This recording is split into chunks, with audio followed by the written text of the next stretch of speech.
Hi there. I'm Davey Cretin. Welcome back to Cretin Classics. Today is our second episode in the Fixx album studies series. And of course, I have with me today my better half, producer, director, camera woman, the lovely Tia. Hey everybody. Thanks for joining me in this, Tia. And today we're going to talk about the second Fixx album, Reach the Beach, #2. And Tia's wearing a Reach the Beach shirt. There you go. Ooh. Nice shirt. And we'll be discussing the album art a little, like last time. Now, this is their second album, released May 15th, 1983. It came out at the time on LP, cassette, and 8-track. Now, the first Fixx album did not come out on 8-track, so this was their first release on 8-track. It was recorded in 82 and 83. It has 10 songs. There is a B-side to the first single that we will be discussing at the end. Was recorded in England, but I'll let Tia talk about that in a minute. Produced again by the great Rupert Hine, engineered and mixed by Stephen Taylor. The front cover painting is by George Underwood, and photography of the band on the inside of the album, Trevor Toms did it.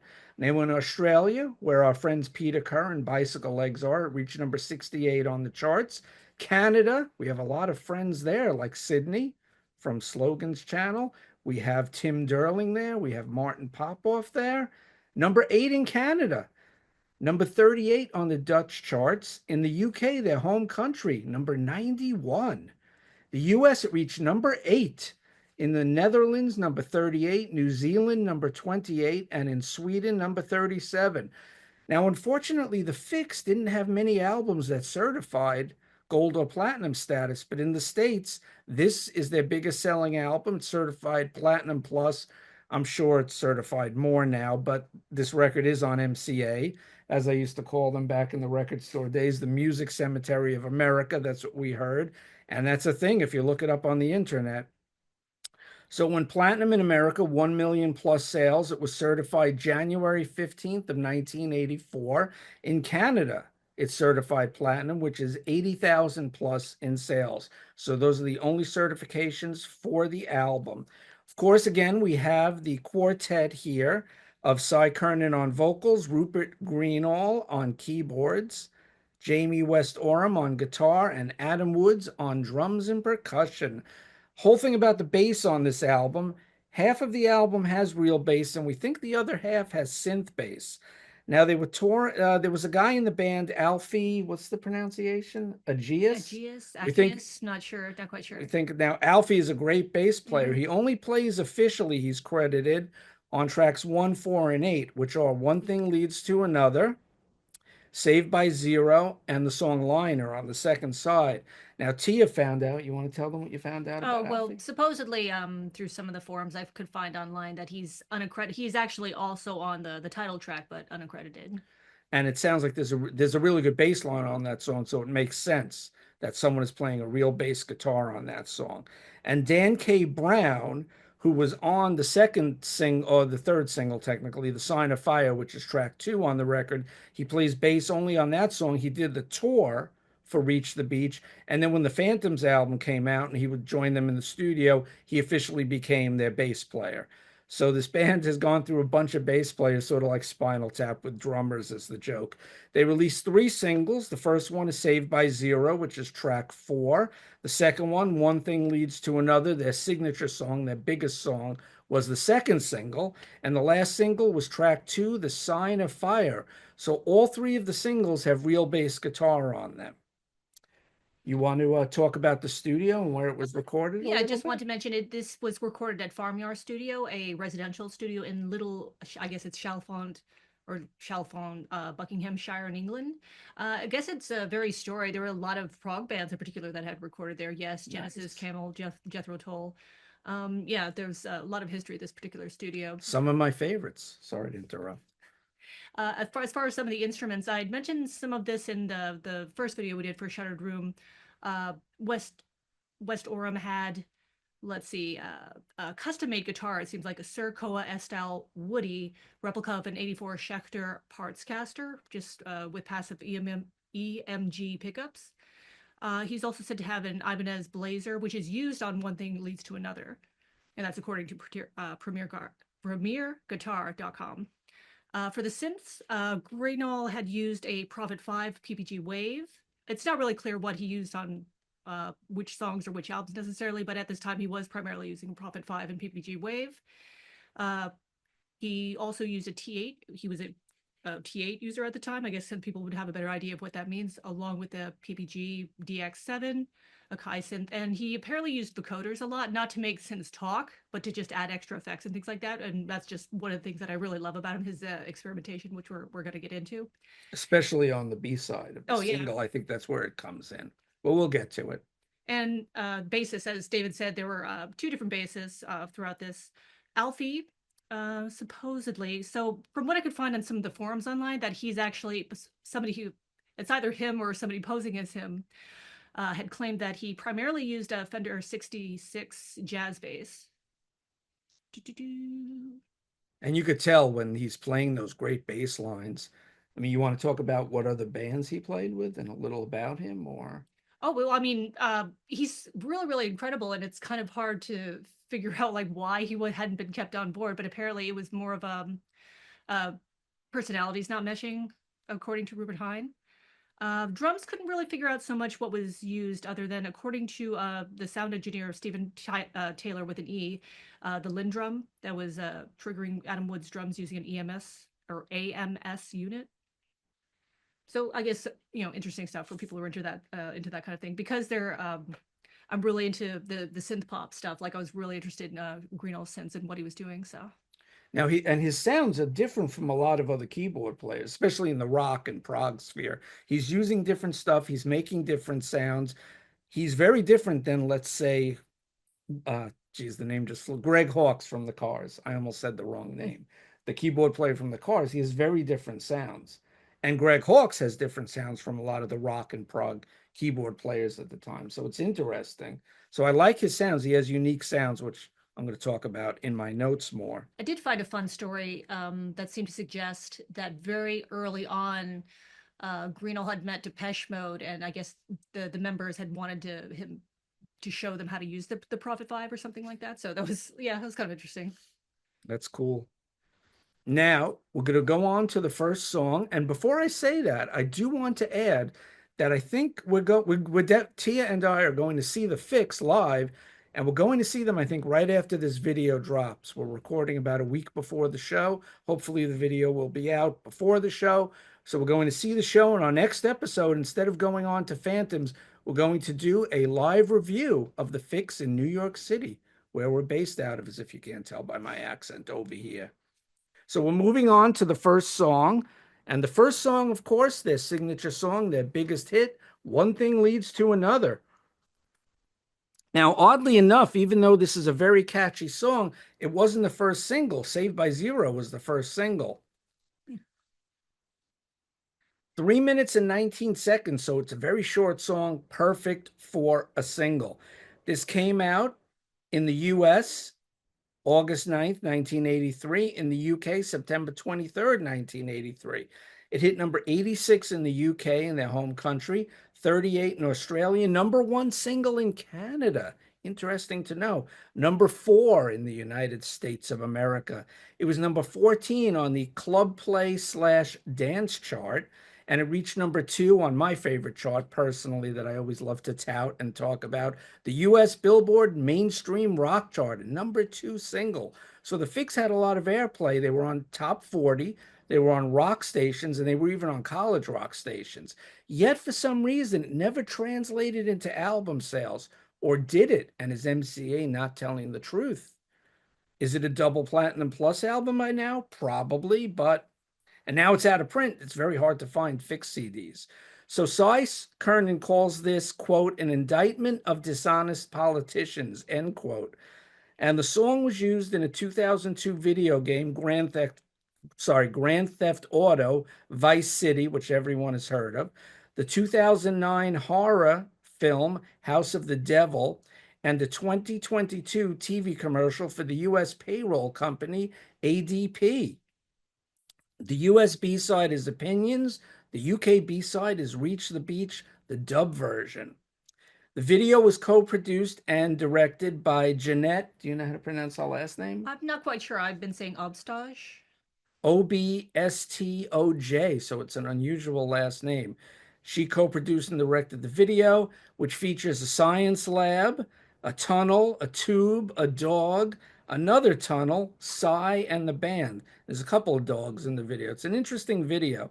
And the song begins with a thrumming guitar motif and burbling bass in the background. And Adam joins in on drums and Rupert on the spacey synth sound. Like I said, he has unusual keyboard sounds and textures, which is a good thing. It separates them from a lot of the other bands. Very unique band, and it's fascinating that they're still going today. This is a band that's never broken up, and the four core basically members are still in the band, along with Dan K. Brown on bass, who's gone out, come back a couple of times. So I lost my place in my notes. Yes, Psy then begins his vocals, which are both heartfelt and angry. So I like his vocal on the song. It's unique. He's angry at the politicians, yet it's coming from his heart and he's speaking his truth. The insistent guitar work from Jamie propels the song along, as well as the rhythm section here too. Its upbeat, happy sounds are at odds with Psy's politically charged lyrics, but that's what makes the song interesting and unique. The song is short, hooky, and instantly memorable, and this is the song that everyone knows from the band. To me, like I said, it's easily their most well-known song, and it's also the title of their original greatest hits CD on MCA. The greatest hits, one thing leads to another, the best of the Fixx. That was probably a contractual obligation at the time. So what do you have to say about Oh, one just thing leads to another? yeah, much of the same thing that I love Greenall's, the unique zappy synth squeals and the toggling percussion sounds. West Orum's like chugga chugga funk guitar, like Kernan like being very his unique vocal style. This is there's not much I could say about it. It's an 80s iconic classic. I was a very small child, but I mean it's been in syndication forever. So like this I've grown up with the song. I did see a live performance in which Cy Kiernan introduces his song by going like every band should have one of these, like just like yeah, of course, like this mega pop hit like that. I'm sure this is the one that they're paying their bills on. Exactly. So I did buy this record on vinyl initially when it came out in 1983. I bought the first album, loved that. Now this album's a little different. It's a little more laid back. There's not a real bass player on every song, and this is more introspective, and it's a real almost thinking man's new wave album. I've heard the term thinking man's metal applied to Queensryche, Dream Theater, progressive rock bands, progressive metal bands of that ilk, but this is really deep stuff. And when I was a kid, when I was a teenager, and I bought the record, it was the upbeat, poppier songs that attracted me. And there were a lot of songs that I was like, "Oh, it's too boring. I'm not into the song." But as I've grown older, I appreciate these songs more and what Cy was bringing to the band. Totally different lyricist and singer than all the other bands around at the time. You would a lot of times people, the press would lump bands in. Oh, all the new wave bands sounds the same, all the rock bands sound the same, all the metal bands sound the same. No, these guys are very different and unique. So we're going to move on to track number two. Well, I did want to also add to Okay. that because it seemed like with Shuttered Room they really were just projecting themselves like as a dance band, but we found that with the B-sides there was like a lot of mellow stuff like that was already there in the background. That's really what they wanted to do, was more atmospheric type of music. So it just seems pretty reasonable that they transitioned to that. Also, it seemed like with Cy Kiernan, he was becoming more spiritual at this time, so we see him, I guess, I don't know if it's becoming more sensitive, expressive, or just like he's just processing a lot of this angst that you saw or that you would have heard on Shuttered Room to something, I guess, more productive. And you just reminded me of something I didn't even write in my notes, that he was a Buddhist and he Yes. still is what I read, at least Okay. the interview, I think from 2018 that I looked at, that he said he was getting more spiritual at the time. So you're exactly correct about that. And also on the first album, to me, it's a little post-punk and it's more like agit rock, especially the title track, Shuttered Room, and Some People. They're just very like angsty. And you get a little less of that. This is more cerebral. That's it. It's more Yeah. cerebral, I would Yes. say. A lot of songs on this record, but we'll come to that. Moving on to track number two, little under 4 minutes. This was the third U.S. single. It came out November '83. It hit number 32 on the U.S. Billboard Mainstream Rock Chart in 1984, and we're talking about the Sign of Fire. So number 20 on the rock chart. You might say because it came out during Thanksgiving and Christmas here in America, it was a slow burn. But Uh, bumps, get it? The Sign of Fire. Sorry, couldn't resist. The B side in this country, at least, was One Thing Leads to Another live. So it had already been a hit. So this was the third single. A rising synth line leads into a cool groove and a catchy riff. Future bassist Dan K. Brown has some nice subtle bass touches on this song. Once again, the rhythm section and Jamie propelled this song along. Nice vocal turn by Psy on this song, especially when he double tracks. I think it's he double tracking himself when he says, "How do you live with?" And there's a deeper voice and a slightly higher voice. He's doing it that way, and it sounds really good. That's one of my favorite parts of the song when he says, "How do you live with?" He has that great, deep, rich tone in his voice, very different from other singers. And it's a very minimalistic guitar solo. And the thing about this band is, although they have, when you listen in headphones, they have keyboards coming in and out, different guitar sounds. Like we said, there's a bit of Robert Fripp in Jamie West Orham's playing, we mentioned in our previous episode. They have unique sounds, but it's very minimalistic. It's not as much as the Cars have. See, that's the difference between the two bands. And I like the call and response vocals at the end when he's singing. It's always the same. It's a sign of fire. That part is really good. This sort of call and response type vocals. So Side does a great job here. I think it's a good song. It just didn't catch on with the general public after One Thing Leads to Another, and it was more of a rock radio hit than a commercial pop hit. Yeah, obviously I felt much of the same way. Like sparkly guitar, synth washes. A lot of West Orham also reminds me of Andy Summers. I guess they got compared to the Police because, the time frame in which they They were were in. But huge, the Police. just as like the guitar just sounds so bright, so I could see where people would just maybe make the connection to Andy Summers. I was also realizing here how much Greenall is probably influenced by krautrock, which, for the time and what he's doing makes a lot of sense because there's a lot that's going on here that reminds me specifically of Man Machine or Trans Europe Express, like the Hall of Mirrors, the model neon lights, that sort of thing.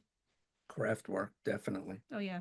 Good catch. And I do want to say, speaking of the Police, if you haven't seen it, T and I did an album ranking of the Police on Cretan Classics. So go and check that out after this video if you're interested. Anything else about the Sign of Fire? No. Okay, we're going to move on to the third track, Running, about 4.5 minutes long. I've always loved this deep album track, one of my faves from here. Once again, Jamie has some skittering guitar riffs, and Adam's percussion propelled this song along. Rupert has some nice synth touches here, especially the opening salvo on the song, which is really good. And I dig the oh backing vocals of Psy. Oh, oh, really good. Ear candy. Very cool. Jamie has also some excellent ear candy, catchy guitar riffs throughout the song. There's no bass on this song except on the pre-chorus. So it's either synth bass or maybe Jamie, since he's a guitar player, is playing the bass, or it could be even the producer, Rupert Yeah, Hine, on that's what the synth saxophone. bass, or Rupert, one of the Ruperts on synth bass here, or plucking the four-string guitar for real, maybe Jamie. Yeah, I wrote if it's not Rupert G on synth bass, perhaps producer Rupert Hine, because we got two Ruperts here. So I really like the song. It's a good deep track, and if you don't know it, you should check it out. What are your thoughts on Running? Much of the same. I was just very intrigued by the fact that there's not a bass line, but what seems to be synth bass. Just a lot of sustained synth chords, cycling synths. What I wrote, atmospheric washes, uh, the choppy tempo, chugga chugga funk guitar again. Yeah, not much more to say about it than that. I definitely had to warm up to it a lot, Okay. because it isn't like the instant gratification of the pop singles. But yeah, no, it's a good song. I like it. I've always liked that. It's one of the songs I gravitated to years ago. Okay, we're going to move on to the first single, track number 4, and I have a lot to say about this song. Saved by Zero, 3 minutes and approximately 40 seconds. The lead single, it hit in the UK, sorry. In the UK, it was released in April of 83 before the record came out, and in the US, May of 83 when the record came out. Oddly enough, in the UK, it didn't even hit the top 100, number 101. Very surprising. Oh wow. 98 in Australia, 45 in Canada, and number 20 in the US. Number 9 on the Billboard Mainstream Rock chart. So that was its highest charting position. The B side is an unreleased song called Going Overboard, and we're going to get to that later. And all I'm going to do is that for now. So, getting back to this song, it's based, and I did actually have it in my notes, I forgot, based on a Buddhist mantra. I'm going to try to pronounce this Shunyata. Shunyata. Huh. Sai has said, quote, it's written from the point of view of the release you get when you have nothing left to lose. The idea of the song is how great it is to get back to zero, end quote. Hence the name Saved by Zero in the song. This was used in episode 7, season 4 of one of the classic television shows of all time, Breaking Bad. According to my friend Irene, who's a huge Breaking Bad fan, she said it's just the instrumental part that was used. So I got to go back and watch that episode and see. Oh, the episode was called Problem Dog. Breaking Bad, great television show. If you haven't seen it, check it out. In 2008, Toyota used a re recorded version of this song for their television ads. Now, a lot of the public grew weary of this commercial because it was always on television at the time. And 2008 is before all the streaming services took over. So people were still watching regular television back then. And early on Facebook in 2008, they started a campaign. Toyota, stop playing this song in the commercial. And Toyota said, no, we're not going to. It's been a very successful campaign for us. So they refused to stop using the song in their ads because it was a success. And Psy later mused that he liked the royalty checks and the way it raised the band's profile, both good and bad. However, he thought the re-recorded version was cheesy and wished that he was the singer on it. And surprisingly, MCA, I wrote down in my notes, the Music Cemetery of America, doled out the cash and upped the budget for the video for this song for Saved by Zero, because at the time everyone, Duran Duran for example, were making these elaborate on location videos. However, quote, lunches, massages, and 14 stylists later, end quote, made the label change their tune for upcoming Fixx videos. That's why this video looks expensive and extravagant for Saved by Zero, and they have all the extras in it and the They have, special effects. yeah, they have like stunts. There's like a person crashing through a window at Yeah, some it's point. either a It's very stunt, dramatic. yeah, stunt woman or a man dressed as the woman, dressed in the red dress, the red Yes, outfit yeah. with the hat falling through the window. So they spent a lot of money on this video, but then they decided no, and that's why the one thing leads to another. Video is much more minimalistic and there's less everything on it. I wanted to interrupt you since That's because okay. it's MCA. Now, do you think because this actually hit what was it, number 8 on what was it, US Billboard? Wait, Saved by Zero was No, well, number, the whole album, Reach of the Beach, as an album. yeah, I think So, number 8 or no, no, I have to go back in my notes. Hang on. but my question really is, do you think that they succeeded with MCA or almost in spite of MCA?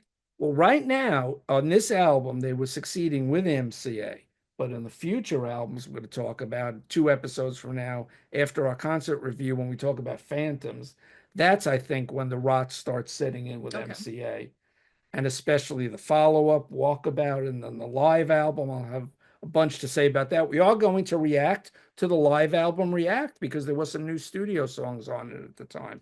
So I'd say here MCA was, they were good with them because they were promoting them, they were getting them out there. They had 2 top 20 singles. So that was pretty good for a new wave band Yeah, at the they're time. throwing a lot of money at them for this video, for example. Yeah. Exactly. But the follow-up, not so much. So moving on with my Saved by Zero, I got a few more things to say about it here. The gentleman who directed the video, MCA hired, his name was Brian Grant. Now, he started out as a video director and he directed a lot of famous videos and TV shows. Then he did some movies too.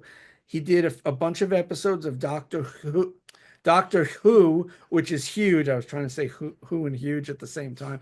Doctor Who, which is huge in England. I still can't get it right.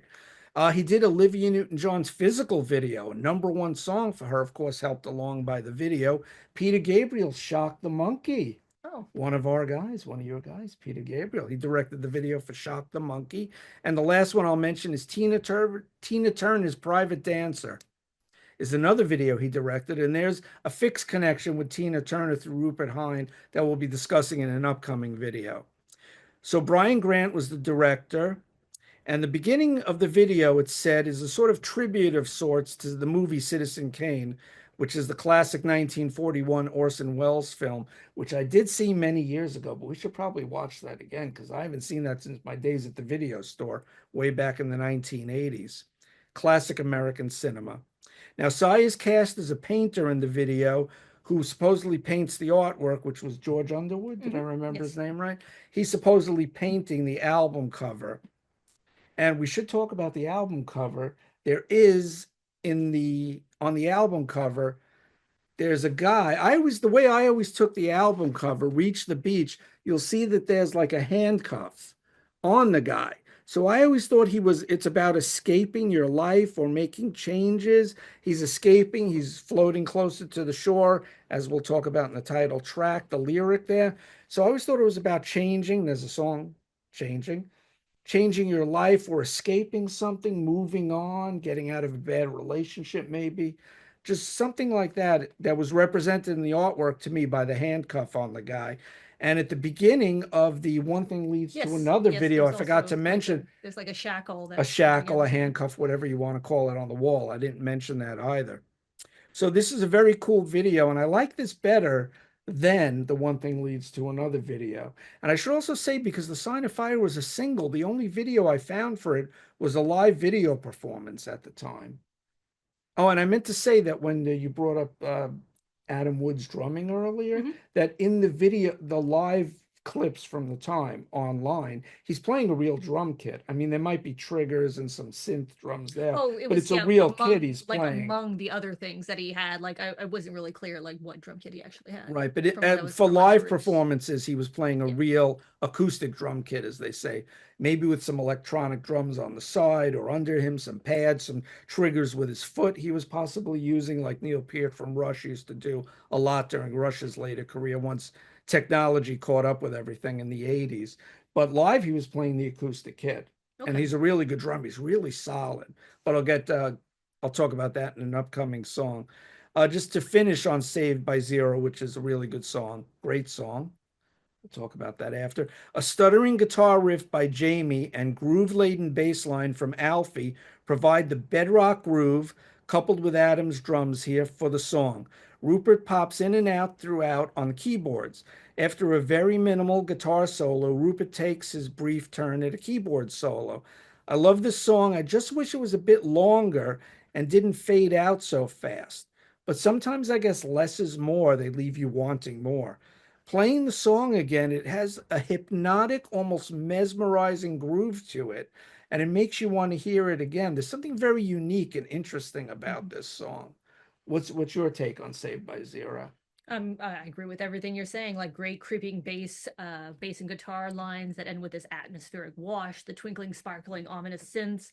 It's just one of the many ways that I really admire Greenall and his experimentation and how he creates atmosphere. I have to say that I disagree in that I really felt that One Thing Leads to Another was my favorite video over this one. Although I probably prefer this song over One Thing Leads to Another.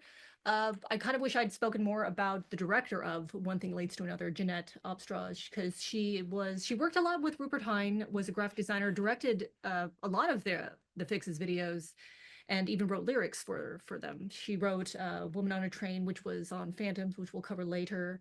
And oh my goodness, what was the other thing that she wrote? Oh, Secret Separations. Great really song. Yeah, fantastic lyric, great song. And weren't they in a relationship, Rupert Hine, the producer, and Jeanette? I couldn't quite figure that out for sure. That I kind of sensed that was what was going on. I just didn't see anything official regarding that. And she passed away a while ago. Yeah, I want to say in 2021, something like that. Recently. There's a website with a collection of her artwork and just her filmography and everything that she's done. Actually, a very, very fascinating lady. Like I wanted to talk more about her. And as we get along and start talking more about albums, she's going to come up again. Okay. So rest in peace to both Jeanette and the producer Rupert Hine, who also passed away, I think, in 2020. Yeah.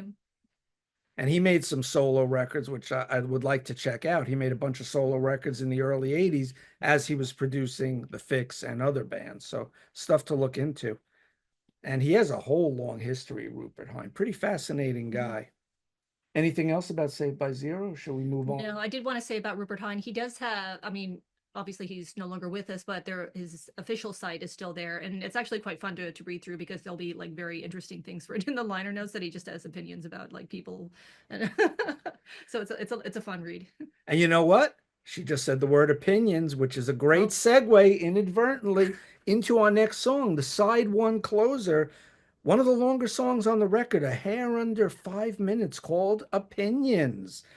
A slow synth build up, and then cymbals, and finally a guitar string scrape lead into an a cappella Cy Kernan vocal with light drums by Adam in the background and some guitar strums from Jamie.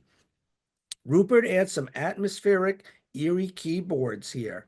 And that's the word for this rather low key, minimalistic number, atmospheric. This song definitely is all about the atmosphere. As a kid, I didn't like this song, like I sort of said earlier, but now I see its charms and I understand it more as an older adult with a bigger brain, so to speak.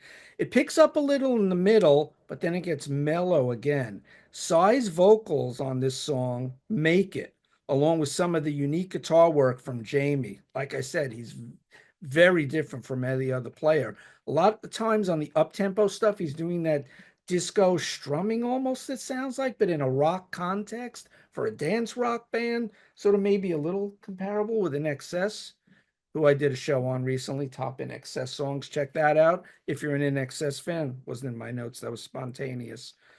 I like the abrupt ending here, and then you get like for 5-10 seconds a droning synth note from Rupert. It just pow pow.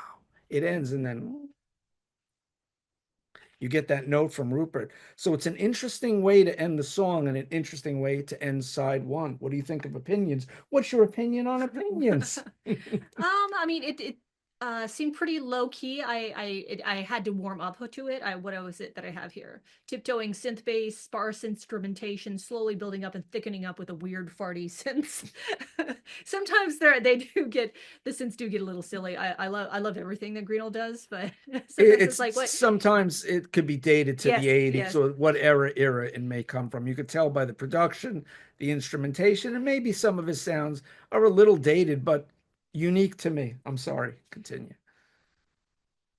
Yeah, just the song of frustration over the lack of decision making, having opinions on situations without taking any action. It just makes the drag of the song make sense. Really, it's just it's very slow and plodding, but then once you get into the lyrics and understand what it is, just his frustration, like nothing is being done. It's like, oh, then that the pacing makes a lot more sense. And he's just very passionate in his delivery. When you listen to the lyrics as to what he's saying, and you can tell the passion. So I really like that about him. So we're going to move on to side two now. 4.5 minutes, the title track, Reach the Beach. The terrific title track opens with an infectious hooky groove. All four members shine on this song, but as Tia recently found out, Alfie is playing bass on here, which makes sense because there's a really good bass line. An exquisite pre chorus leads into an excellent chorus. Halfway through, there's another mellow, minimalistic midsection. I wrote sounds like a real bass guitar here, but who's playing it? And Tia told me before we started recording, it's Alfie. I love Rupert's hooky synth throughout this song and his odd sounds on the chorus as well. This is always one of my favorite songs from the album. I love singing along to it. Now, I checked out some live versions, and back in 83, Cy was changing the vocal around. He didn't do the whole part in 1983 when they were touring this album. When I'm falling, calling, I return, floating closer to your He didn't do that part at all. He just went into maybe I'll reach the beach. So it was a weird arrangement. And I don't know if it's because he had to like change octaves and sing up and then come back down, but it was just a weird arrangement. And then I played a recent live clip from 2018, I think it was. It was pre-pandemic, and they did it like the records. So, I mean, there were certain bands that would change songs around live. Maybe they just like the arrangement better, but now they've gone back to the to the regular studio recording, playing it live that way. And that's what I hope to see when we see them soon, which to you guys probably will be tomorrow. To us, it's a week away.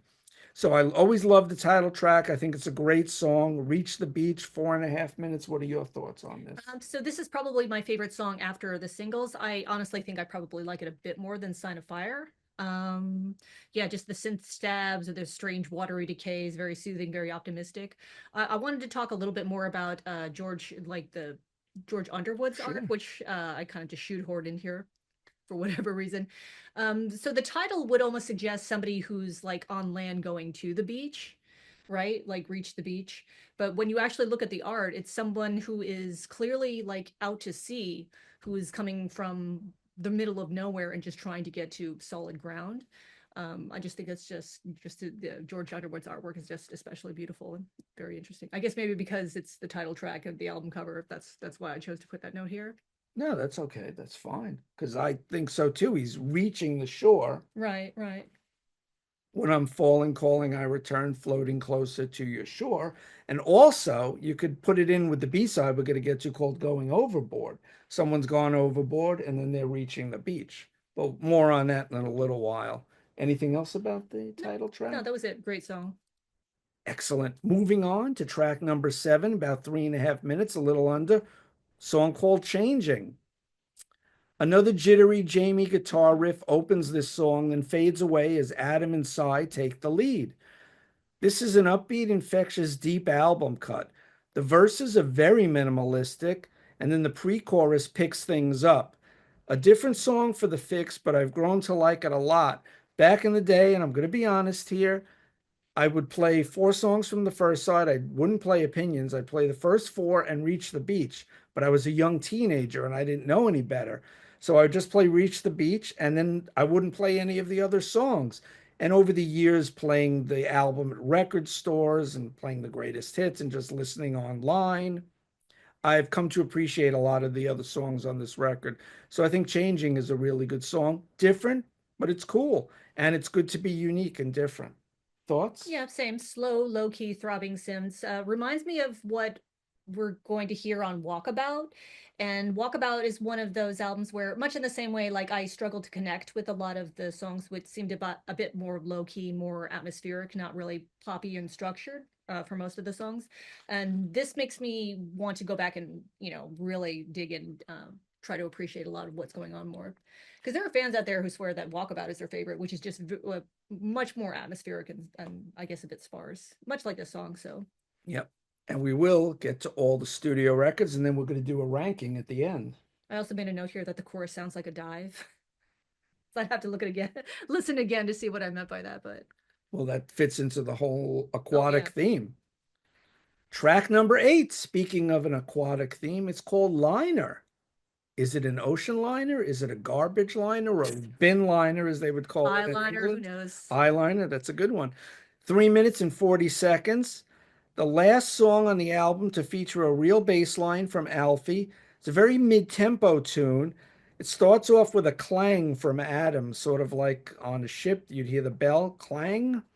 Immediately it settles into its groove. Rupert has some catchy keys on this song that lift the song to me. And I wrote down what I just said. I used to think side 2 of this album died after the title track, but I was wrong. And I'm man enough to admit that I was wrong and I made a mistake. It's not my favorite Fixx song or Fixx songs on side 2, but they're certainly not bad and they're not terrible. Nice abrupt ending here too, slightly reminiscent of Opinions I wrote down, but no droning synth after the ending. So it's a good song liner and it has a great bass line from Alfie, so what's not to like? Nice deep track. It almost sounds like there's also, from what I could hear, maybe synth bass kind of like fattening up the bass. Yeah, that's It's what I thought I was possible. hearing. Yeah, From one of the Ruperts. yeah. What do I have here? Synth punctuation, guitar flourishes. Sometimes the synths get a little goofy sounding, and the song structure is better than the previous tracks. Little kind of slow tempo for me, I guess, a little bit. Like I almost wanted to be tightened up, maybe. Okay. Squealy synths, and in some instances, it almost sounds as though the synths are being used maybe where horns would have been, which I'm not. It's not a criticism, just kind of an observation. It's almost like using synths in place of horns for that time, like I guess ska and things Budget, like that. Yeah. maybe budgetary Well, they're already reasons. making Green all do double duty. He's like bass and synth stuff Yeah, like that. on a bunch of songs, yes. Yeah, but it sounds like I'm being very critical, but it is good song overall. Okay. Moving on to the next to last track, the penultimate track from the original vinyl album. Track number 9, Privilege, 4 minutes and 20 seconds. It has 4 drum hits, and then it ushers in this dance rock tune. Jamie has a very funky disco type guitar on this song. His tone, his sound, very disco-y, just throwback old school funk, maybe you could say, throughout the song. Rupert has his usual array of odd sounds and textures.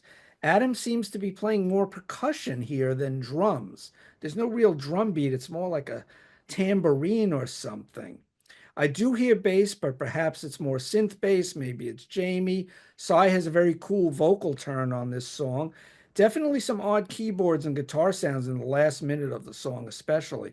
So another different type song, but it's sort of got that dancey, upbeat, dance rock groove like In Excess would have at the time, I would say. Yeah, I had noted that there was something of a Caribbean sounding beat.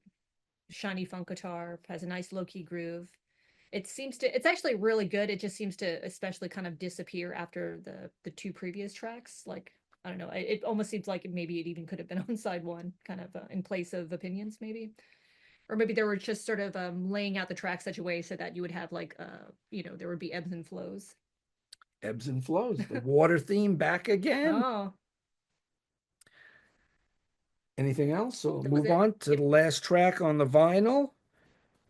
The next to last track we're going to talk about, but the last track on the album proper, Outside, the longest track, 5 minutes and 25 seconds, beginning once again with Adam's drums. And in lieu of a bass player here, it appears to be one of the Ruperts on synth bass, meshing with Rupert Greenall's keyboards. Adam has a real metronomic beat that really grounds this song, especially for Jamie's flights of fancy at the end. Now, the way this, well, maybe there's more guitar exploration here than a proper solo. And to me, it sounds like you would say Andy Summers or maybe Robert Fripp, because it's not a really structured solo. It's more like the way he's playing here, it emphasizes Jamie West Orm's unique guitar style and playing technique. The last 90 seconds belong to him as the song slowly fades out. And it reminds me of The Fool from their debut album, Shuttered Room. And it's quite an interesting way to end the album because, once again, it's very minimalistic. And Jamie isn't doing a proper solo with all these connected notes. He'll play a bit, take a beat, play a little more, then do like a chord, then he'll do a little fast thing, then it's just very interesting. And you have to listen to his playing because he's one of the few players I would say that play like that. He's very unique, very excellent guitar player in his own right. So Outside to me ends sort of the way The Fool did. The Fool had this big build up and then this slow fading with a more of a real guitar solo, but here it's more exploratory. Opinions, Oh yeah, thoughts? yeah. Yeah, just writing that there was sparse instrumentation that creates this sense of space, like that you really understand that they are just like moving around outside. In fact, the percussion reminds me a little bit of what would be called like motoric or krautrock, which really just means Klaus Stinger's percussion style. Just like driving around, especially after hours at night. That's what I really appreciate this about this album entirely, even though it's called "Reach the Beach" and implies like summer sunshine and all that. But it's just like it's best as a moody nighttime album, really. Yeah, it's dark. It's a dark, thoughtful, thought-provoking album. But yeah, West Orum's guitar, like he's I think he's really at his best here, just with the exploring and getting to feel out the space. Yeah, Yeah, it's like he's noodling, but it's purposeful noodling, if that makes any sense. purposeful noodles. Okay. Yeah, good name for a band. I'm going to name my side project that. And let's talk about the B side. This was the B side to Saved by Zero. It's a song called Going Overboard. Now, the first time I don't know if I used to collect 45s that had different B sides, like I've said on car shows I've done on Tom Curlis's channel, Curlis Mania. If I went to the record store and looked at a single, and I don't know that song. That song's not on the album. I pick up the single. I'm not sure if I have the Saved by Zero single, but I know this song from their 1999 Hippo Records compilation, The Ultimate Collection. It has 19 songs, long out of print. If you find the Fixx Ultimate Collection on Hippo Records from 1999, grab it. 19 songs, and track number 8 is Going Overboard. And that's when I used to play that collection a lot at the record stores I worked at. And that's when I really fell in love with this song. This song is so good. 3 minutes, 19 seconds. B-side to Saved by Zero. It is far too good to be relegated to B-side status. Yeah. This song is fun. It's excellent. Alfie's bass line on this song. That's absolutely Alfie on the song, because maybe that's one of the reasons it's not on the album. It's because he was only credited for 3 songs, yet he seemed to play on 5 out of the 11 songs from this period. But this was not on the album. The bass line here is incredible. And he does some quick flourishes low on the notes for a second throughout the song that keeps popping up. Little reminiscent to me of Chris Squire. This song has such a bass line. Rupert's keyboards are at their quirky best here. Psy's lyrics are playful, funny, and probably one of the reasons, I think the main reason this wasn't on the album proper, it's the opening 16 seconds that has this weird vocal effect. And like you said, that's probably Rupert Greenall playing with the vocoder, just making these weird sounds at the beginning of the song. So that's one reason I don't think it's on the album. And then Psy has a lyric on here. I fell in love with an oar, OAR, like the oar that you row a boat with. And it's just such a weird lyric. He probably said, I don't want that on the album. It's a silly lyric. Maybe he never replaced it. Maybe he didn't want to, but the Fixx are having fun here.